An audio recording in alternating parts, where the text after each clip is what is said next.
की सबसे बड़ी खबर यह है कि मोदी सरकार का संविधान संशोधन बिल लोकसभा में 2/3 बहुमत नहीं मिलने की वजह से गिर गया है। यह महिला आरक्षण से जुड़ा वही बिल है जिसके तहत लोकसभा की सीटों को 550 से बढ़ाकर अधिकतम 850 किया जाना था। 21 घंटे की चर्चा के बाद आज शाम को जब इस बिल पर वोटिंग कराई गई तब इसके पक्ष में 298 और विरोध में 230 वोट पड़े। इस बिल को पास कराने के लिए 2/3 बहुमत की आवश्यकता थी, यानी 528 का 2/3 352 होता है, लेकिन इस बिल के पक्ष में 298 वोट ही पड़े और इस तरह यह बिल 54 वोट से गिर गया। इस बिल के गिरने के बाद सरकार ने यह कहा कि वो इससे जुड़े जो बाकी 2 और बिल हैं उन पर वोटिंग नहीं कराएगी, क्योंकि ये तीनों बिल आपस में लिंक्ड थे, जुड़े हुए थे। इनमें एक बिल परिसीमन बिल से जुड़ा हुआ था जिसके तहत जनगणना की परिभाषा बदली जानी थी और दूसरा बिल केंद्र शासित प्रदेशों में परिसीमन के बाद सीटें बढ़ाने के लिए था। सरकार ने कहा कि ये सारे बिल एक दूसरे से संबंधित हैं, इसीलिए एक बिल के गिरने के बाद वो बाकी के 2 बिलों पर वोटिंग नहीं कराना चाहती। आज बड़ा सवाल यह है कि विपक्षी दलों ने मोदी का बिल गिराया है या उन्होंने महिलाओं को मिलने वाले आरक्षण का बिल गिराया है। सरकार कह रही है कि विपक्ष ने महिला आरक्षण का बिल गिराकर लोकतंत्र के इतिहास की सबसे बड़ी गलती की है, जबकि विपक्ष कह रहा है कि उसने महिला आरक्षण का बिल नहीं गिराया है, उसने परिसीमन का बिल गिराया है जिसके तहत लोकसभा की सीटें बढ़ाई जानी थी। मोदी सरकार में यह पहली बार हुआ है जब वो सदन में किसी बिल को पास नहीं करा पाई। इस बिल के गिरने के बाद बीजेपी की महिला सांसदों ने संसद परिसर में विरोध प्रदर्शन किया और यह कहा कि देश की महिलाएं विपक्ष को माफ नहीं करेंगी।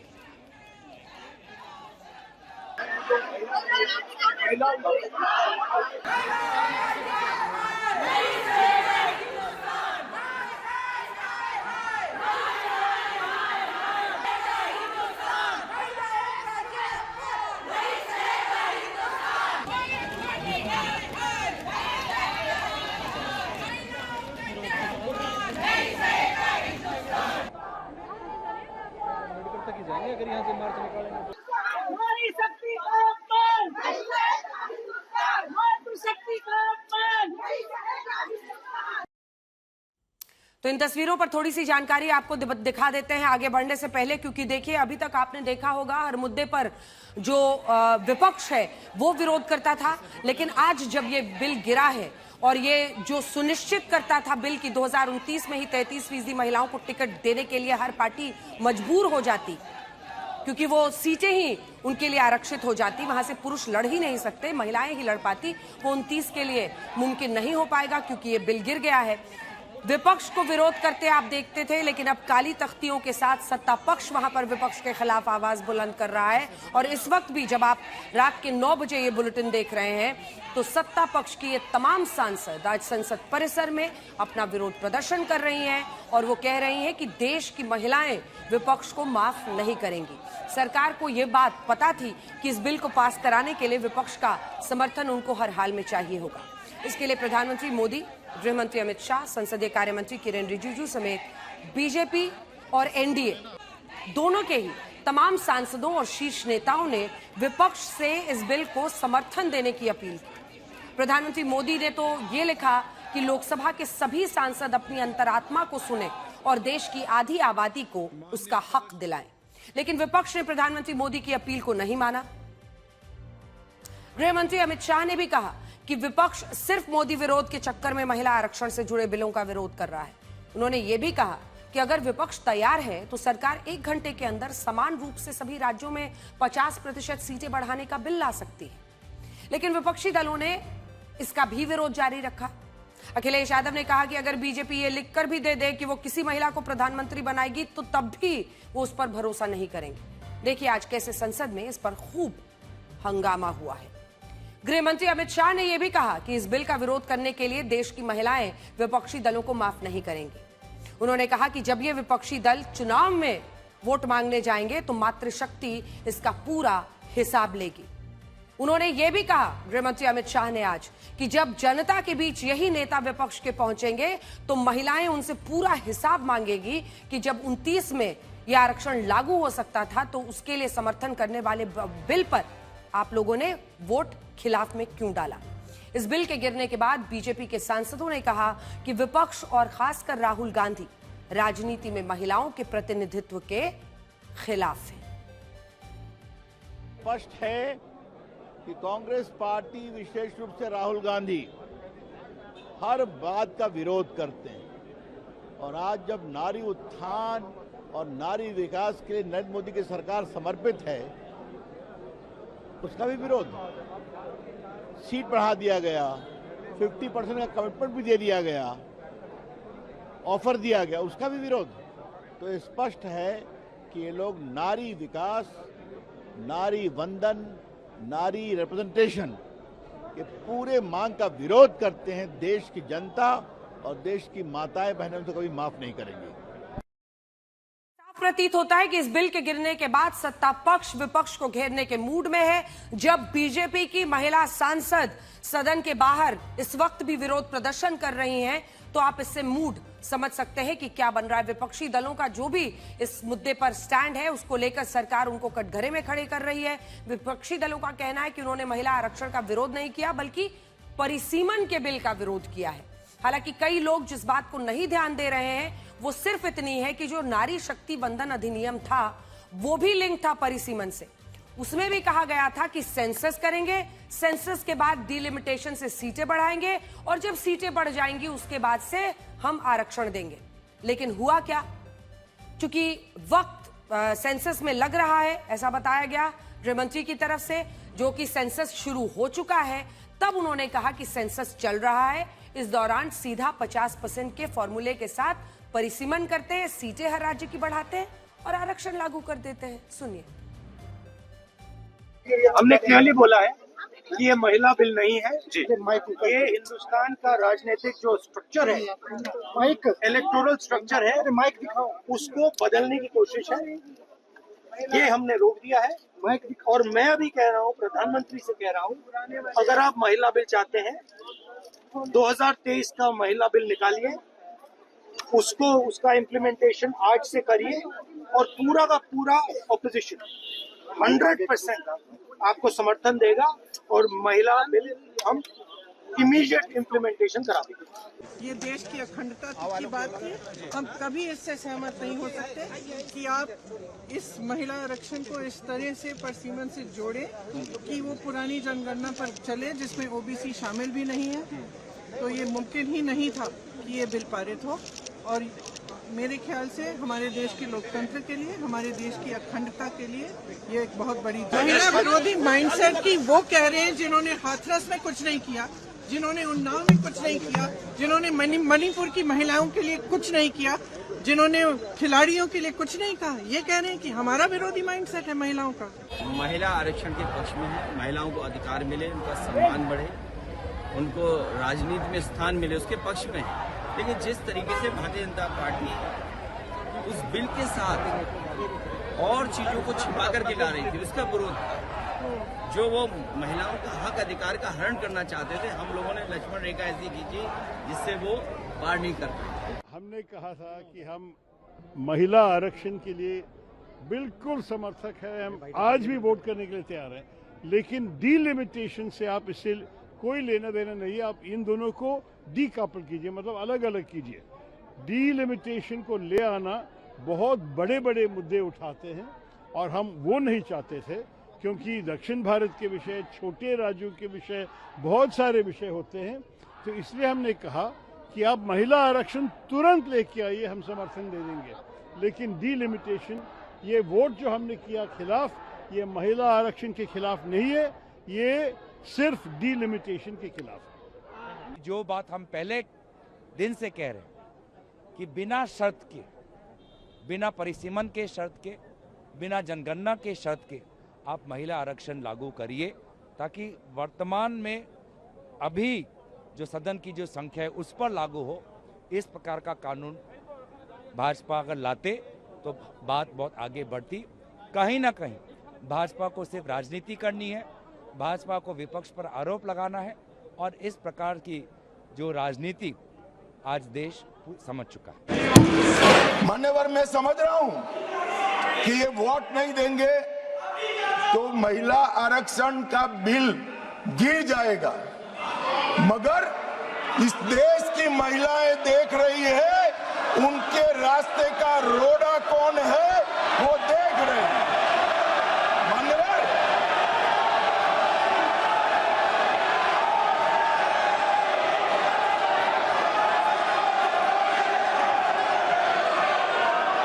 This is an extremely sad day, a deeply disappointing day for the country's democracy.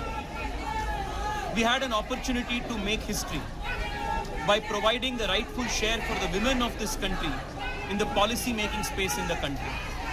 The Congress party has once again betrayed the women of this country, continuing the pattern of their past behavior.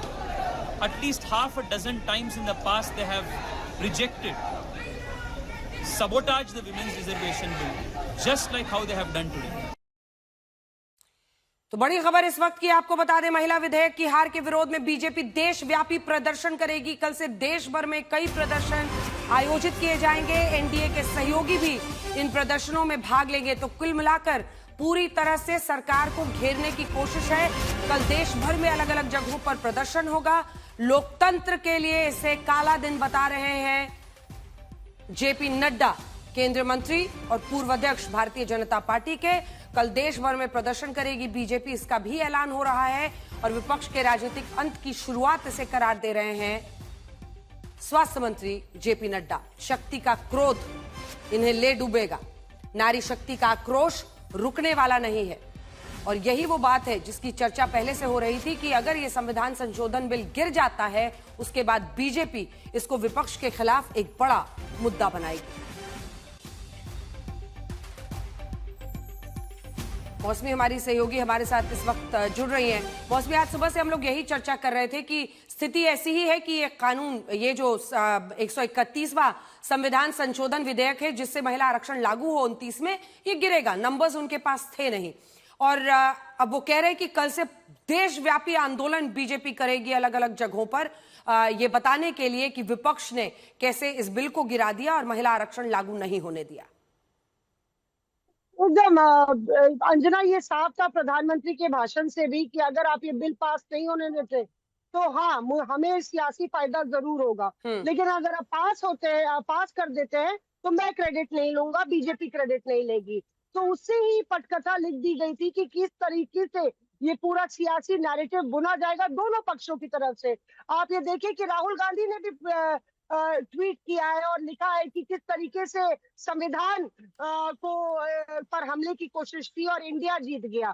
तो एक तरीके से बदले हैं, ऐतिहासिक क्षण था और एक तरीके से जो कॉम्बिनेशंस हैं वो नए बनते हुए मुझे दिख रहे हैं। किस तरह से अभिषेक बैनर्जी से राहुल गांधी बात करते हैं, अखिलेश यादव ममता बनर्जी से बात करती है और एक लामबंदी विपक्ष के ओर से दिख रही है। उस वक्त जब विधानसभा के चुनाव है बंगाल में, तमिलनाडु में चुनाव है, स्टालिन और राहुल गांधी की पटीदारी हम लोग ने देखी, तो जाहिर तौर पे भाजपा सरकार भी कोई कोर कसर छोड़ने वाली नहीं है। और उसकी शुरुआत तो मकर द्वार से हो गई जब तमाम बैनर लेके महिला सांसद बीजेपी की प्रोटेस्ट करने लगी। अब ये देखना है कि जनता किसकी बात को सुनती है और किसको मानती है। बिल्कुल, लेकिन अगर हम दूसरी तरफ देखें तो जो विपक्ष है, उससे पहले मौजूदा जो बीजेपी अध्यक्ष नितिन नवीन, वो कुछ कह रहे हैं, सुनिए। और मेरा ये भी मानना है कि इस पूरे प्रकरण में पूरी तरह से कांग्रेस का जो एंटी वुमेन है अलायंस है वो पूरा एक्सपोज हुआ। एक एक विषय पे हमारे नेताओं ने, हमारे प्रधानमंत्री जी ने तो स्पष्ट रूप से कहा कि हम तो पूरा यश आपको देना चाहते हैं। ये यश लेने की लड़ाई नहीं है, ये लड़ाई महिलाओं को अधिकार दिलाने की है। पर यश तो दूर, वो तो अपने ही पैर पे कुल्हाड़ी मार रहे हैं। और हम आपको आश्वस्त करते हैं कि जिस प्रकार से उन्होंने आज महिलाओं को हक की मारी की है, हम इस विषय को लेकर पूरी तरह से सड़क पर जाएंगे। महिलाओं को निश्चित रूप से आधी आबादी अब पूरी तरह से कांग्रेस और उनके एंटी वुमेन अलायंस के खिलाफ खड़ी होगी। और हम इसको सुनिश्चित करेंगे कि जिस प्रकार का खेल उन्होंने संसद में आंकड़ों के आधार पर खेला, भले ही बिल गिर गया होगा, लेकिन महिलाओं के दिल से ये एंटी वुमेन अलायंस पूरी तरह से गिर गया। और राहुल गांधी की पूरी टीम जो एक शब्दों का प्रयोग सदन के अंदर जिस प्रकार के शब्दों का वो प्रयोग करते हैं, मुझे तो उनकी एनार्किस्ट माइंडसेट को देखते हुए दंग रहता है कि एक विपक्ष का नेता इस तरह के शब्दों का प्रयोग करता है। मैं तो उस शब्दों में भी नहीं जानना चाहता, लेकिन स्पष्ट रूप से उनकी जो एनार्किस्ट मानसिकता है उसको आने वाले समय में महिलाएं उसका करारा जवाब देंगी। सड़कों पे महिलाएं दिखेंगी और महिलाएं उनसे पूछेंगी कि हमारी हक की मारी आपने क्यों की।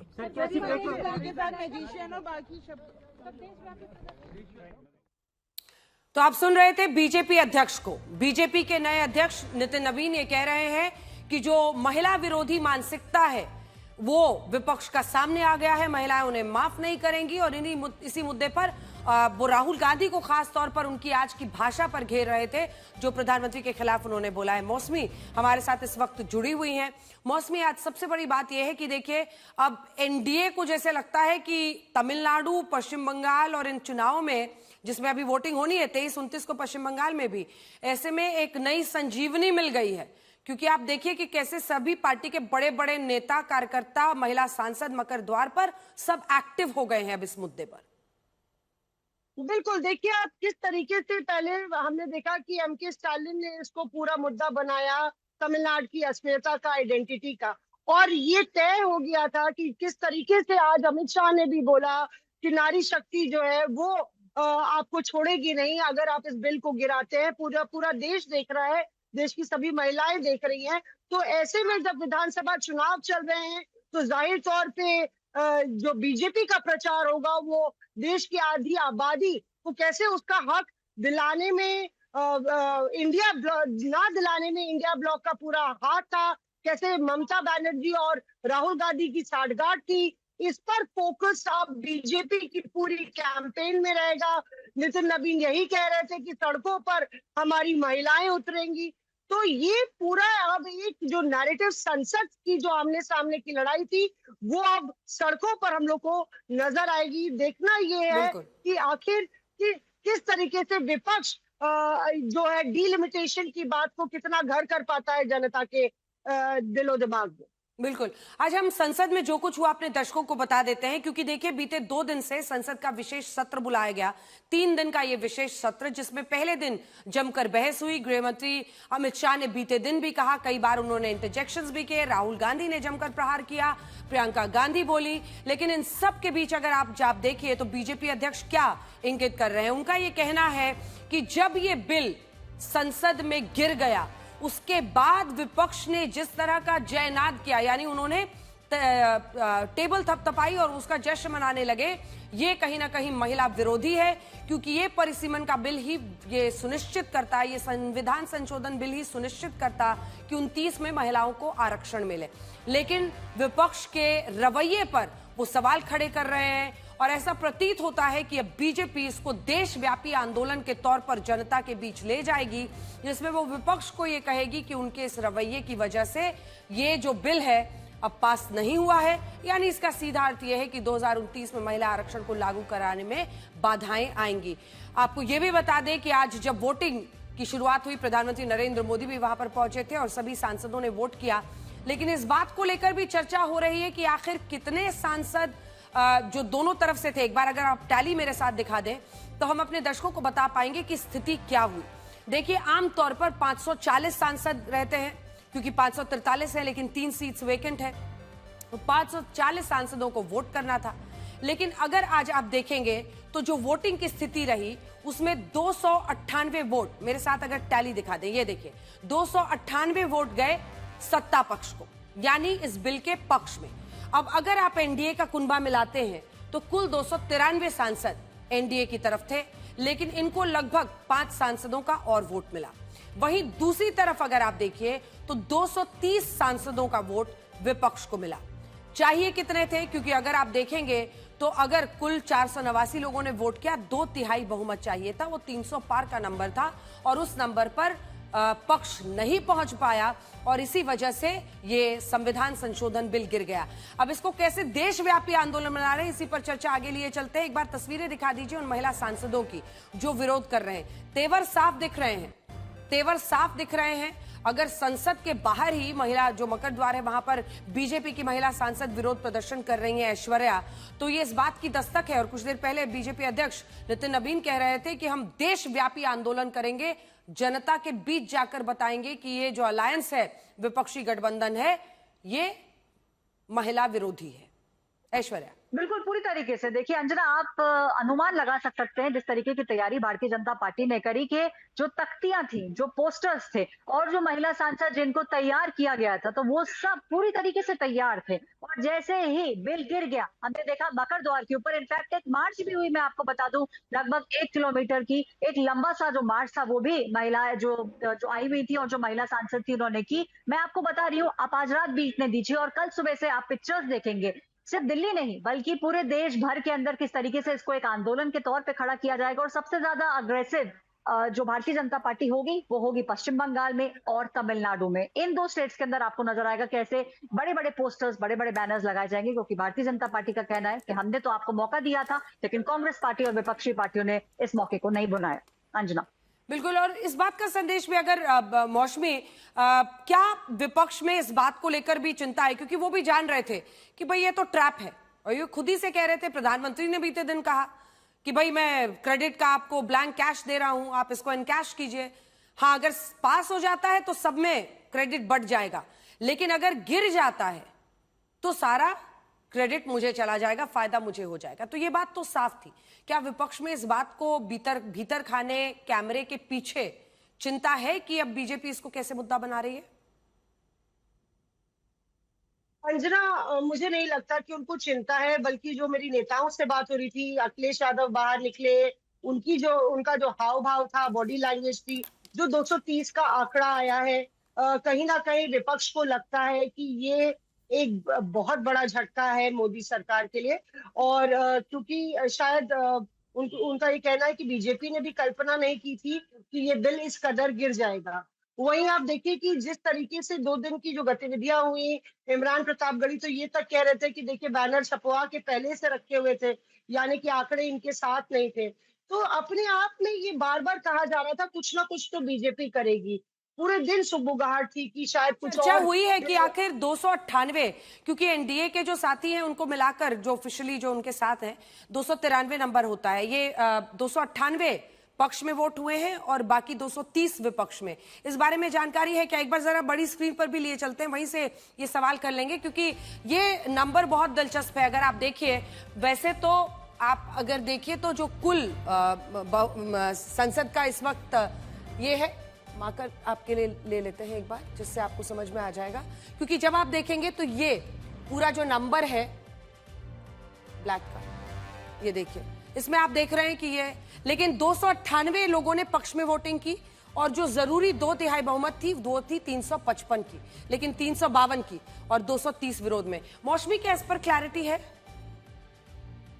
अंजना, देखिए ये आंकड़े जो आप दिखा रही हैं वो बहुत दिलचस्प है, और इसकी रीडिंग शायद सियासी समीकरणों की ओर इंगित भी करेगी। क्योंकि जो आप 230 का फिगर बोल रही हैं, तो विपक्ष ने भी सोचा था कि 220 तक हम लोग पहुंचेंगे, तो बाकी 10 एक्स्ट्रा इनको कौन से मिल गए? हमने ऐसे कांग्रेस के नेता देखे जो लगातार पूरे दिन एक पन्ने में सारे लोगों का नाम देख रहे थे, पूरा हाथ में स्याही लगी हुई थी। जब फ्लोर ऑफ द हाउस में हमने वो तस्वीर देखी कि मानिकम टिगोर, और बीच में स्पीकर साहब ने टोका भी कि सुरेश हर जगह जा रहे थे, हर एक खेमे में जा रहे थे और सांसदों से बात कर रहे थे, और लगातार लिस्ट बन रही थी। तो ये पहली बार है, मैं देख रही हूँ अंजना, कि शायद कांग्रेस ने अपना होमवर्क किया था। यानी कि कई बार ऐसा होता है जितने आंकड़े होते हैं उससे आधा या 10-20 कम ही आते हैं कांग्रेस को। ये सही कहा मौसमी आपने। इस बार पूरी तैयारी थी, और इसी वजह से जब आप देख रहे हैं कि ये 230 का जो आंकड़ा है विपक्ष का, क्योंकि दम भर रहे थे आज राहुल गांधी भी, और उन्होंने डायरेक्टली कहा था, अगर आप इसको मैं आपको इस तरीके से भी दिखाऊं जिसमें आपको समझ में आएगा कि ये देखिए, ये जब आप देख रहे हैं ना, ये 230 का जो आंकड़ा है इनका, ये क्लियर इंडिकेशन है। इसको मैं आपको हाईलाइट वाला एरिया बढ़ा देती हूं, और अब देखिए, जब आप देखेंगे ये 230, तो ये बड़ा इंटैक्ट रहा आज मौसमी एक तरह से। और सुबह से ही लगभग जो प्लान था, मतलब आप देखिए मल्लिकार्जुन खड़गे हों, उन्होंने आपसे ही बातचीत में कहा था कि हम आज हर हाल में इस बिल को गिराएंगे, उसमें वो सफल हुए। वहीं जो जरूरी 2/3 मत चाहिए थे इस बिल को पास कराने के लिए 352 का, उसमें सरकार कहीं ना कहीं पीछे रह गई। हालांकि ये भी दिलचस्प है कि 528 सांसद ही मौजूद रहे, जबकि 540 को रहना था मौजूद। और फिर सत्ता पक्ष को कितने वोट आए? 298, जो कि जो अभी तक एनडीए का नंबर है 293, उससे ज्यादा। तो ये दिलचस्प है और यही अपने आप में बताता है कि फिलहाल जो स्थिति है वो क्या है। जल्दी से ऐश्वर्या एक रिएक्शन इस पर आपसे, क्या कौन कौन साथ दे गया और कौन कौन ऐसा था जिस पर आस लगाए बैठे थे लेकिन काम ना आया?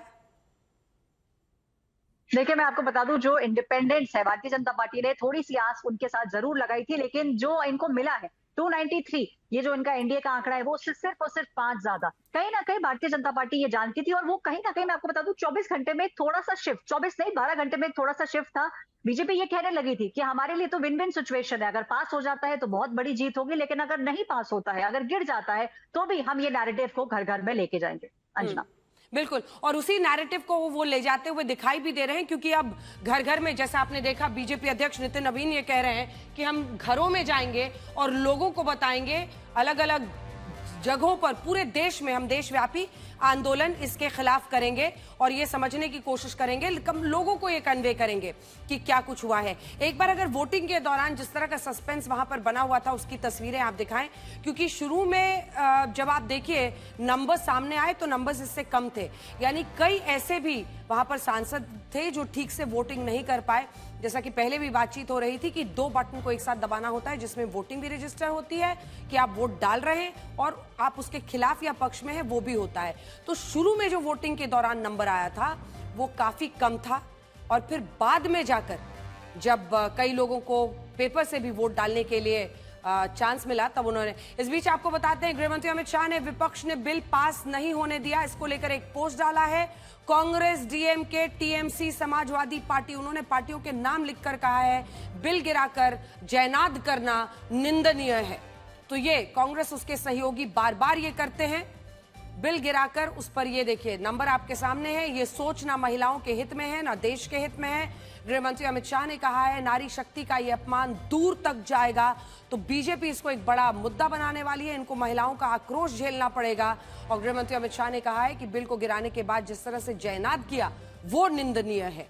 मौसमी, अब देखिए ये एक इशू, क्योंकि उसकी तस्वीरें भी बड़ी तेजी से सोशल मीडिया पर वायरल की जा रही हैं, लोग शेयर कर रहे हैं, जिसमें जब ये बिल गिरा तो उस पर जो खुशी या फिर जीत की तरह उसको विपक्ष देख रहा था, उसको लेकर भी बीजेपी घेर रही है कि आपने जयनाद किया, क्योंकि इसकी वजह से अब महिला आरक्षण लागू नहीं होगा, उससे लिंक था, तो उस पर जयनाद महिलाओं का आक्रोश आपकी तरफ लाएगा। बिल्कुल, देखिए यहाँ पे 2 चश्मे से देख रहे हैं। सत्ता पक्ष इसको महिला आरक्षण के चश्मे से देखना चाहेगा और विपक्ष इसको डिलिमिटेशन और संविधान के चश्मे से देखना चाहेगा, और दोनों ही पक्ष बुनाएंगे इस बात को। लेकिन अंजना, जो डिवीजन की बात आप कर रही थी वोटिंग की, उसमें एक दिलचस्प चीज मैं आपको बताना चाहती हूँ कि कल जब डिवीजन हो रहा था कि ये बिल को लाया जाए कि नहीं, तो आपको मालूम है कि राहुल गांधी भी सही से बटन नहीं दबा पाए थे। तो एक वो टाइमिंग होती है जो काफी क्रिटिकल होती है, और राहुल गांधी की जो सीट है उसमें वो ब्लैंक आया था, फिर उन्होंने अपना वोट रजिस्टर किया था, क्योंकि वो लगातार बटन पे ही हाथ रखे हुए थे बेल बजने से पहले। तो हम उस समय संसद में थे। तो ऐसा भी होता है कि बड़े बड़े नेता या नेता विपक्ष या मंत्री जो है कभी कभी गलती कर देते हैं। और दूसरी बात जो आप कह रही हैं कि किस तरीके से विपक्ष लामबंद है, अब राहुल गांधी अगर बधाई दे रहे हैं, अभिषेक बैनर्जी को धन्यवाद कर रहे हैं, अखिलेश यादव ममता बनर्जी को बधाई दे रहे हैं, तो यानी कि उनके लिए भी ये एक वो मौका है कि संविधान को तोड़ना चाहते थे, हमने तो बचा लिया, संविधान की को कठपुतली बनाने जा रही थी बीजेपी। ठीक है, धन्यवाद आप दोनों का हमारे जी धन्यवाद आप दोनों का हमारे साथ जुड़ने के लिए। दिलचस्प है जो आप बता रही हैं कि मौसमी सिंह के हिसाब से राहुल गांधी भी जो अपना वोट डाल रहे थे वहां पर भी वो नाकाम रहे। अलग से फिर उनका वोट रजिस्टर किया गया। बड़ा क्रिटिकल टाइम होता है जिस पर वोट डालना होता है। बहरहाल आप रुक करते हैं आज की दूसरी सबसे बड़ी खबर का। ईरान ने स्ट्रेट ऑफ हॉर्मूज को पूरी तरह से खोलने का ऐलान कर दिया है, लेकिन क्या अब ये युद्ध खत्म हो चुका है? इस पर हम आपको बताएंगे बड़ी जानकारी। ईरान के विदेश मंत्री अब्बास अराक्ची ने कहा है कि स्ट्रेट ऑफ हॉर्मूज से गुजरने वाले सभी व्यापारिक जहाजों के लिए ये रास्ता अब पूरी तरह खुला रहेगा। हालांकि उनका यह भी कहना है कि इन जहाजों को उसी रूट से गुजरना होगा जो रूट ईरान द्वारा तय किया जाएगा। अब समझिए इस बड़ी खबर को। ये वही रूट है जिसमें समुद्री जहाजों को ईरान के बंदरगाहों और द्वीप के पास से होकर गुजरना होता है। इस युद्ध से पहले स्ट्रेट ऑफ हॉर्मूज में 3-3 किलोमीटर की जो शिपमेंट लेन बनी हुई थी वो माइंस के कारण अब कुछ वक्त के लिए बंद रहेगी। राष्ट्रपति ट्रंप ने कहा है कि ईरान की नौसेना अमेरिका के साथ मिलकर इन माइंस को हटा रही है और यह इलाका भी बहुत जल्द पूरी तरह सुरक्षित हो जाएगा। हालांकि ईरान ने अभी यह स्पष्ट नहीं किया है कि अगर समुद्री जहाज उसके बताए गए रूट से गुजरेंगे तो क्या उन्हें ईरान को कोई टोल टैक्स भी देना होगा। फांस यहीं पर लग रही है। राष्ट्रपति ट्रंप ने भी ईरान के इस फैसले की जानकारी दी है और उसे ऐसा करने के लिए धन्यवाद किया है। राष्ट्रपति ट्रंप ने ट्रूथ सोशल पर यह लिखा कि ईरान इस बात पर सहमत हो गया है कि वो भविष्य में कभी स्ट्रेट ऑफ हॉर्मूज को बंद नहीं करेगा। इसे दुनिया के खिलाफ एक हथियार की तरह नहीं इस्तेमाल किया जाएगा और ये पूरी दुनिया के लिए बहुत बड़ी खबर है। ये ट्रंप का पोस्ट हम आपको बता रहे हैं। हम भी लगातार इस बात को कह रहे थे कि ईरान ने दुनिया का तेल गैस रोककर और स्ट्रेट ऑफ हॉर्मूज को हथियार बनाकर सही नहीं किया है।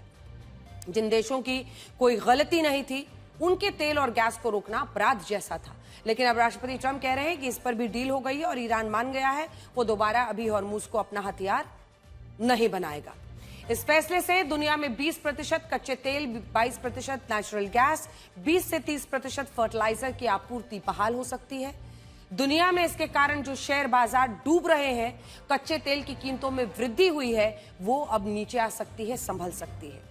युद्ध शुरू होने से पहले एक बैरल कच्चा तेल $68 का था, $120 तक पहुंच गया था, लेकिन अब ये वापस से $70 के पास आ सकता है और आज भी ये टूटकर $88 पर तो पहुंच ही गया है।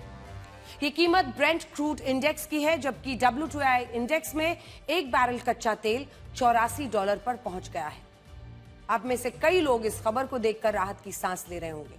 यकीन मानिए पूरी दुनिया में जो लोग सोच समझकर कदम उठाते हैं या जिनको नॉर्मलसी पसंद है, उनके लिए जाहिर तौर पर यह बहुत उत्साहवर्धक खबर है।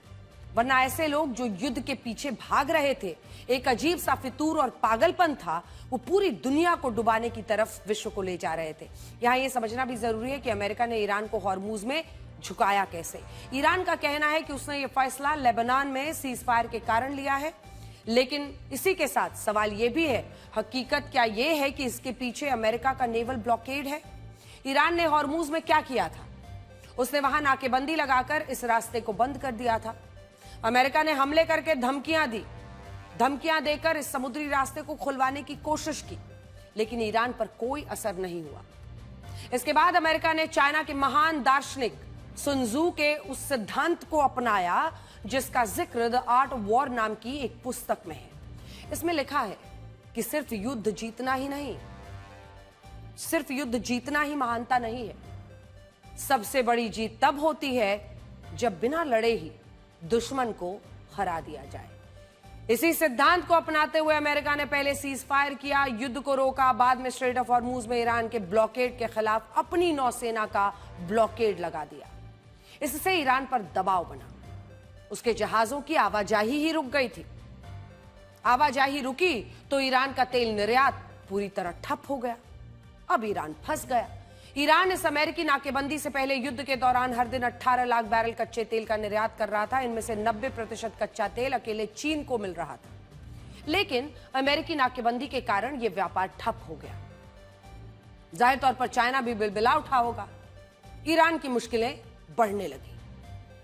वो अगर अमेरिका के ब्लॉकेड को हटाने के लिए कोई हमला करता तो यह युद्ध फिर से शुरू हो जाता और दोष लगता कि उसने सीज फायर तोड़ा है। इससे ईरान दोहरी चुनौती में फंस जाता। इसीलिए उसने धमकियां दी, कहा कि ब्लॉकेड हटाओ नहीं तो हम अटैक शुरू कर देंगे। लेकिन अमेरिका पर किसी भी धमकी का कोई असर नहीं हुआ। उन्होंने ब्लॉकेड जारी रखा और लेबनान में सीज फायर भी हो गया तो ईरान ने स्ट्रेट ऑफ हॉर्मुज को पूरी तरह खोल दिया। इससे अमेरिका की रणनीतिक जीत जरूर इस मामले में हुई। उसने इस बार बिना लड़ाई लड़े ईरान को झुका दिया। ईरान को उसकी बात माननी पड़ी। लेकिन यह भी जानिए कि यही स्ट्रेट ऑफ हॉर्मुज युद्ध के पहले खुला हुआ था। तेल की कीमतें ऐसी थी कि हम और आप शांति से जी रहे थे। जिन घरों में लोगों को सिलेंडर की किल्लत हो रही है, जिनको पैसे ज्यादा देने पड़ रहे हैं, वो समझ रहे हैं कि इस युद्ध का दर्द क्या था। लेकिन दूसरी तरफ अमेरिका की रणनीतिक जीत अब इसलिए हुई क्योंकि ब्लॉकेड लगाकर ईरान पर दबाव तो बना लिया। और ये बात हम इसलिए कह रहे हैं क्योंकि स्ट्रेट ऑफ हॉर्मुज को खोलकर कहीं ना कहीं ईरान अमेरिका के सामने झुका है। राष्ट्रपति ट्रंप ने कहा कि अमेरिकी नौसेना की घेराबंदी अब भी जारी रहेगी जब तक ईरान के साथ डील नहीं हो जाती और वो अमेरिका की शायद सारी शर्तें नहीं मान लेता, तब तक अमेरिका का नेवल ब्लॉकेड लगा रहेगा। इसका मतलब यह हुआ कि स्ट्रेट ऑफ हॉर्मुज से सभी जो व्यापारिक जहाज हैं उनको गुजरने की इजाजत होगी, लेकिन जो ईरान के जहाज हैं उनके खिलाफ अमेरिका की नाकेबंदी लगी रहेगी। और इसीलिए हमने कहा कि अमेरिका ने युद्ध भूमि में नहीं बल्कि हॉर्मुज में अपने ब्लॉकेड से ईरान को झुकाया है। अब से कुछ देर पहले एक्सियोस के हवाले से एक और बड़ी खबर आई है और वो खबर यह है कि अमेरिका और ईरान के बीच 3 पेज का समझौता हो सकता है। इस समझौते में सबसे बड़ी शर्त ईरान के यूरेनियम को लेकर है। दावा है कि अमेरिका ईरान को $20 बिलियन यानी 1,84,000 करोड़ रुपए दे सकता है और बदले में ईरान अपने यूरेनियम को सरेंडर कर सकता है। यह खबर पूरा पश्चिमी मीडिया चला रहा है, लेकिन राष्ट्रपति ट्रंप ने इसका भी खंडन कर दिया है। उनका कहना है कि ईरान का यूरेनियम अमेरिका को सौंपा जाएगा और बदले में अमेरिका ईरान को कोई पैसा नहीं देगा। वो ये भी कह रहे हैं कि लेबनान इस डील का हिस्सा नहीं होगा, लेकिन अमेरिका इस मुद्दे को अलग से ही संभालेगा। और अमेरिका ने इजराइल से कह दिया है कि अब बस बहुत हो चुका, अब वो लेबनान पर हमले बंद करे। ऐसा नहीं लगता है कि यूरेनियम के मुद्दे पर भी ईरान ने घुटने टेक दिए हैं और कम से कम राष्ट्रपति ट्रंप के दावे से तो अभी ऐसा ही लग रहा है। हालांकि यहां हमें ईरान के स्पष्टीकरण का इंतजार करना होगा, क्योंकि कई बार ऐसा हुआ है कि जब ईरान ने राष्ट्रपति ट्रंप के दावों को गलत और भ्रामक बता दिया है। अमेरिका ने ईरान के $100 बिलियन यानी 9,23,000 करोड़ के फंड्स को फ्रीज किया हुआ है। यानी ईरान का वो पैसा, संपत्ति और निवेश है जो दूसरे देशों और बैंकों ने रोका हुआ है और ईरान इसे इस्तेमाल ही नहीं कर सकता। हालांकि ईरान पर लगे प्रतिबंध हटते हैं तो ये पैसा मिल सकता है उसे। उसकी सालाना तेल कमाई का 3 गुना और ईरान की कुल अर्थव्यवस्था का 25% होगा ये। अभी ईरान के $20 बिलियन चाइना में फ्रीज है, फ्रोजन है। भारत में $7 बिलियन, इराक और कतर में $6 बिलियन, अमेरिका में $2 बिलियन और जापान में ईरान के $1.5 बिलियन फ्रीज किया हुआ है। कि सारा पैसा वो है जो ईरान ने कच्चा तेल बेचकर कमाया था, लेकिन अमेरिकी प्रतिबंधों के कारण ईरान को यह पैसा मिला ही नहीं और ये फ्रीज हो गया। अगर ये सारा पैसा ईरान को मिल जाए तो वो अपनी अर्थव्यवस्था सुधार सकता है, तेल, बिजली, पानी ऐसी सुविधाओं को अपग्रेड कर सकता है, युद्ध में हुए नुकसान के पुनर्निर्माण कर सकता है, विदेशी कंपनियों को भुगतान कर सकता है। इससे लोगों पर ईरान की सरकार पर भरोसा बढ़ेगा, आर्थिक विकास शुरू होगा। 2015 में जब अमेरिका के तत्कालीन राष्ट्रपति बराक ओबामा ने ईरान के साथ न्यूक्लियर डील की थी, तब ईरान को लगभग $1.7 बिलियन यानी 15,719 करोड़ रुपए दिए गए थे। इसके लिए राष्ट्रपति ट्रंप ने बराक ओबामा की कई बार आलोचना की और शायद यही कारण है कि अब जब राष्ट्रपति ट्रंप खुद ईरान के साथ न्यूक्लियर डील कर रहे हैं तो वो इसके बदले में ईरान को कोई पैसा नहीं देना चाहते। हालांकि पश्चिमी मीडिया का दावा है कि अमेरिका ईरान के जो फ्रीज किए हुए फंड्स हैं उनमें $6 बिलियन रिलीज करने के लिए तैयार है, जबकि ईरान $27 बिलियन रिलीज करने की मांग कर रहा है। और काफी चर्चा के बाद अब दोनों देशों के बीच एक रास्ता निकल रहा है और ऐसी खबरें हैं कि ईरान के फ्रीज किए गए $100 बिलियन में से $20 बिलियन ईरान को मिल सकता है, रिलीज हो सकता है। इससे पहले राष्ट्रपति ट्रंप ने यह दावा किया था कि यह युद्ध अब खत्म होने के करीब है और ईरान अपना यूरेनियम सरेंडर करने के लिए तैयार भी हो गया है। सुनिए।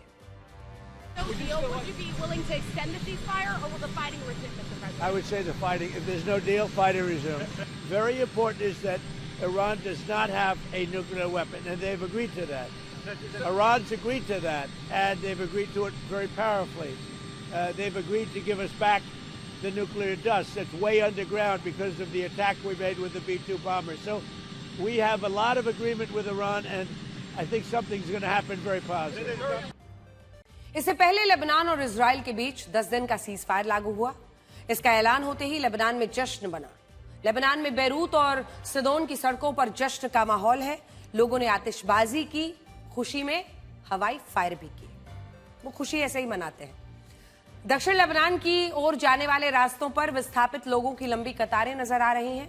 वो वापस अपने घरों को लौट रहे हैं और काश्मीर और टायर जो शहर है उसमें लोग अपनी गाड़ियों की छतों पर गद्दे सामान लादकर वापस आ रहे हैं। अगर तस्वीरें हैं तो दिखा दीजिए।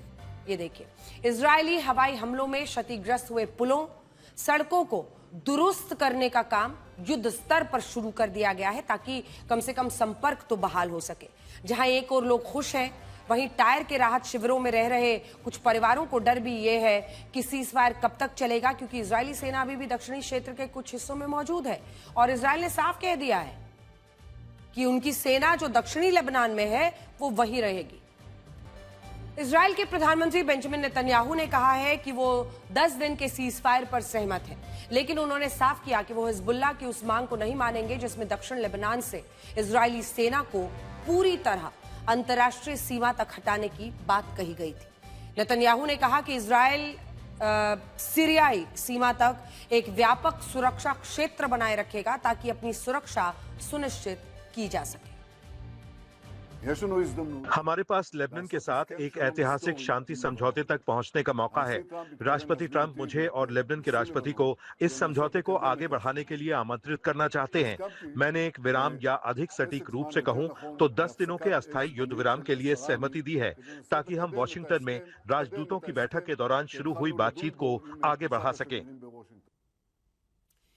इस सबके बीच अंतर्राष्ट्रीय मीडिया में इस खबर की बहुत ज्यादा चर्चा है कि क्या ईरान इजरायल के प्रधानमंत्री बेंजामिन नेतन्याहू की हत्या कराना चाहता है।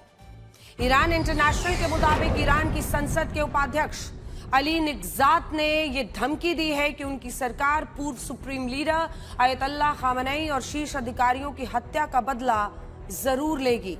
उन्होंने शब्दशः कहा है कि इसका बदला सही समय, सही जगह पर पूरी योजना के साथ लिया जाएगा और ईरान के दुश्मनों को इसकी भारी कीमत चुकानी पड़ेगी। और कई मीडिया रिपोर्ट्स में यह भी दावा है कि ईरान ने इजरायल के प्रधानमंत्री बेंजामिन नेतन्याहू की मौत का फरमान तक जारी कर दिया है। आपको याद होगा इस युद्ध में भी जब इजरायल ने ईरान के शीर्ष नेताओं की हत्या की तब ईरान ने बेंजामिन नेतन्याहू को इसका अंजाम भुगतने की धमकी दी थी। उस वक्त प्रधानमंत्री नेतन्याहू को लेकर यह दावा भी किया गया था कि ईरान ने उन्हें खत्म कर दिया है। हालांकि ये खबरें बाद में गलत निकली, लेकिन अब जब सीजफायर हो गया है तब भी ईरान अपने शीर्ष नेताओं की हत्या को भूला नहीं है और ऐसा लग रहा है कि ईरान अमेरिका के साथ अपने विवाद को समझौता करके खत्म कर लेगा, लेकिन इजरायल के साथ ईरान अपना हिसाब चुकता करना चाहता है। इसका एक बड़ा कारण यह भी है कि ईरान में एंटी इजरायल सेंटिमेंट अपने चरम पर है। जैसे इजरायल के लोग चाहते थे कि अयतुल्लाह खामेनी को खत्म कर दिया जाए, ठीक वैसे ही ईरान के लोग चाहते हैं कि प्रधानमंत्री बेंजामिन नेतन्याहू से बदला लिया जाए और उन्हें भी वैसे ही मारा जाए जैसे इजरायल ने अयतुल्लाह खामेनी को मारा। ईरान प्रधानमंत्री नेतन्याहू को डेविल मानता है और सबसे बड़ा उदाहरण ये एआई वीडियो है जिसे अफगानिस्तान में ईरान के कॉन्सुलेट जनरल ने खुद जारी किया है। इस वीडियो में दिखाया गया है कि राष्ट्रपति ट्रंप के पीछे जो डेविल है वो प्रधानमंत्री नेतन्याहू है और ईरान अपने दुश्मन को कभी नहीं भूलेगा। आप इस वीडियो को देखिए। जब इस युद्ध को खत्म करने की बात कही जा रही है तब कुछ ऐसा भी हो रहा है जो चिंता पैदा करता है। पहले जो जंग मिसाइल, ड्रोन्स, फाइटर जेट से लड़ी जा रही थी वो अब स्मार्टफोन, इंटरनेट, दिमाग के भीतर लड़ी जा रही है। CNN की एक रिपोर्ट बताती है कि ईरान एक खतरनाक रणनीति पर काम कर रहा है जिसे साइकोलॉजिकल वॉरफेयर या मनोवैज्ञानिक युद्ध कहा जा रहा है। इसमें ईरान, इजरायल और खाड़ी देशों के खिलाफ बारूद से ज्यादा भ्रम और दहशत का इस्तेमाल करेगा।